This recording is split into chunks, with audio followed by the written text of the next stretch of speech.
ಓಂ 11ನೇ ಅಧ್ಯಾಯದ 25ನೇ ಶ್ಲೋಕ.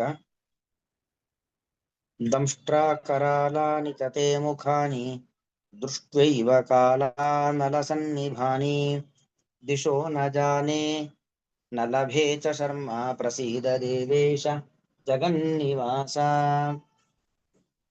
ದಂಷ್ಟ್ರಾಕರಾಲಾನಿ ಚ ते ಮುಖಾನಿ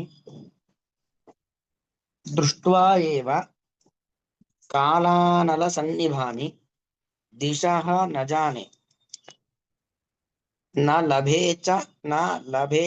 ಚ ಶರ್ಮ ಪ್ರಸೀದ ದೇವೇಶ ಜಗನ್ನಿವಾಸ.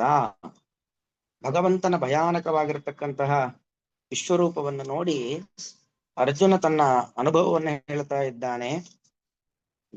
ತೇ ದಂಷ್ಟ್ರಾಕರಾಲಾನಿ ಮುಖಾನಿ. ದಂಷ್ಟ್ರಾಕರಾಲಾನಿ, ದಂಷ್ಟ್ರ ಅಂದ್ರೆ ಹಲ್ಲು ಅಂತ ಅರ್ಥ. ದಶ್ಯತೆ ಅನೇನ ಇತಿ ದಂಷ್ಟ್ರ, ಯಾವುದರಿಂದ ನಾವು ಕಚ್ತೀವೋ ಅದು. ಇಲ್ಲಿ ಮುಖ್ಯವಾಗಿ ಕೋರೆ ಹಲ್ಲು ಅಂತಹ ಕೋರೆ ಹಲ್ಲುಗಳಿಂದ ಯುಕ್ತವಾಗಿರತಕ್ಕಂಥ ಮುಖ.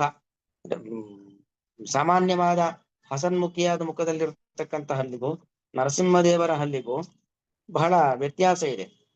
ಹಾಗಾಗಿ ದಂಷ್ಟ್ರಾಕರಾಲಾನಿ, ದಂಷ್ಟ್ರಾವಿಹಿ ಕರಾಲಾನಿ ಅಂತ ಅರ್ಥ. ಆ ಭಯಾನಕವಾಗಿರತಕ್ಕಂತಹ ಹಲ್ಲುಗಳಿಂದಾಗಿ ವಿಕಾರವಾಗಿ ಘೋರವಾಗಿ ಕಾಣತಕ್ಕಂಥ ಮುಖ. ಅದು ಹೇಗಿದೆ ಅಂದ್ರೆ ಕಾಲಾನಲ ಸನ್ನಿಭ. ಸನ್ನಿಭ ಅಂದ್ರೆ ಸದೃಶ ಅಂತ ಅರ್ಥ. ಕಾಲಾನಲ, ಕಾಲ ಅಂದ್ರೆ ಪ್ರಳಯ ಕಾಲ, ಕಾಲ ಅಂದ್ರೆ ಮೃತ್ಯುದೇವತೆ, ಜಗತ್ತನ್ನೇ ನುಂಗುವ ಬೆಂಕಿಯಂತೆ. ಅನಲ ಅಂದ್ರೆ ಬೆಂಕಿ, ಕಾಲಾನಲ ಅಂದ್ರೆ ಜಗತ್ತನ್ನ ನುಂಗುವ ಪ್ರಳಯ ಕಾಲದ ಬೆಂಕಿಯಂತೆ ನಿನ್ನ ಮುಖ. ಆ ಭಯಾನಕವಾದ ಕೋರೆ ಹಲ್ಲುಗಳಿಂದ ಕೂಡಿರುವಂತ ನಿನ್ನ ಮುಖ ಇದೆಯಲ್ಲ, ಅದನ್ನು ನೋಡ್ತಾ ಇದ್ರೆ ಭಯಾನಕವಾಗಿ ಕಾಣ್ತಾ ಇದೆ. ಕಾಲಾನಲ ಸನ್ನಿಭಾನಿ ತೇ ಮುಖಾನಿ ದೃಷ್ಟ್ವಾ ಏವ. ನಿನ್ನ ಮುಖ, ಅದು ಮುಖಾನಿ ಅಂತ ಬಹುವಚನ, ಮುಖಾನಿ. ಯಾಕೆ ಮುಖಾನಿ? ಭಗವಂತನಿಗೆ ಒಂದು ಮುಖ ಅಲ್ಲ, ಅನೇಕ ಮುಖಗಳು ಅಂತ ಈಗಾಗಲೇ ಹಿಂದೆ ಬಂದ್ಬಿಟ್ಟಿದೆ ಅಲ್ವಾ. ಬಹುವಕ್ತ್ರ ನೇತ್ರಂ ಅಂತ ಬಂದಿದೆ. ಯಾಕೆ ಭಗವಂತನ ಅನೇಕ ಮುಖಗಳು.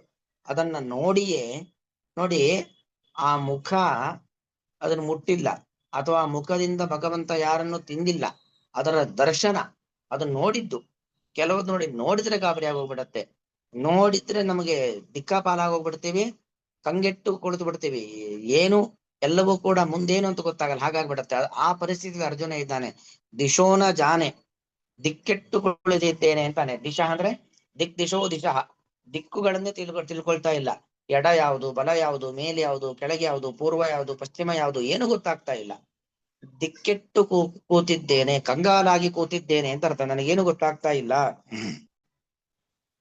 ದಿಶೋ ನಜಾನೆ, ಮತ್ತು ಅಷ್ಟು ಮಾತ್ರ ನ ಲಭೇಚ ಶರ್ಮ, ನನಗೆ ಸುಖವೂ ಕೂಡ ಪ್ರಾಪ್ತವಾಗ್ತಾ ಇಲ್ಲ. ನಾನು ನಿನ್ನ ಉಪದೇಶಗಳನ್ನ ಕೇಳಿ ಮತ್ತಷ್ಟು ಸುಖವನ್ನ ಪಡಿಬೇಕು ಅನ್ನೋ ಕಾರಣಕ್ಕೋಸ್ಕರವಾಗಿ ನಿನ್ನ ವಿಶ್ವರೂಪ ದರ್ಶನವನ್ನ ಮಾಡಿಸು ಅಂತ ಪ್ರಾರ್ಥನೆ ಮಾಡಿದ್ದು.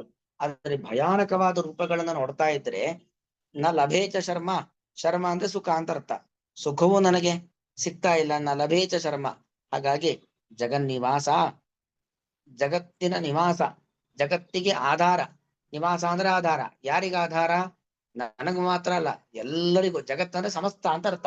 ಎಲ್ಲರಿಗೂ ಆಧಾರವಾಗಿರುವಂತಹ ದೇವೇಶ, ಸಕಲ ದೇವತೆಗಳ ಒಡೆಯನೇ, ಪ್ರಸೀದ ಪ್ರಸನ್ನನಾಗು. ಈ ನಿನ್ನ ಭಯಾನಕವಾದ ರೂಪಗಳನ್ನ ತೋರಿಸುವುದನ್ನ ಬಿಡು, ಸೂಕ್ಷ್ಮವಾದ ಸೌಮ್ಯವಾಗಿರತಕ್ಕಂಥ ರೂಪಗಳನ್ನ ತೋರಿಸುವವನಾಗು ಎಂಬುದಾಗಿ ಪ್ರಾರ್ಥನೆಯನ್ನು ಮಾಡ್ತಾ ಇದ್ದಾನೆ ಅರ್ಜುನ.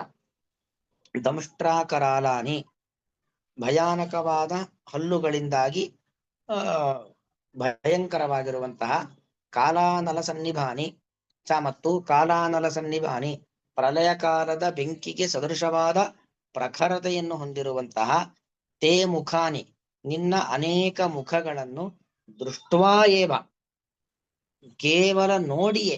ಆ ಮುಖದಿಂದ ನೀನು ನನ್ನ ಗದರಿಸ್ಲಿಲ್ಲ, ಬೈದಿಲ್ಲ, ದೊಡ್ಡ ಕಣ್ಣು ಮಾಡಿ ನನ್ನನ್ನು ನೋಡಿಲ್ಲ. ನಾನೇ ನಿನ್ನ ಮುಖವನ್ನು ನೋಡಿದ್ದು ಬರೀ ನೋಟದಿಂದಲೇ. ಅದಕ್ಕೆ ಆ ಏವಕ್ಕಷ್ಟು ಮಹತ್ವ.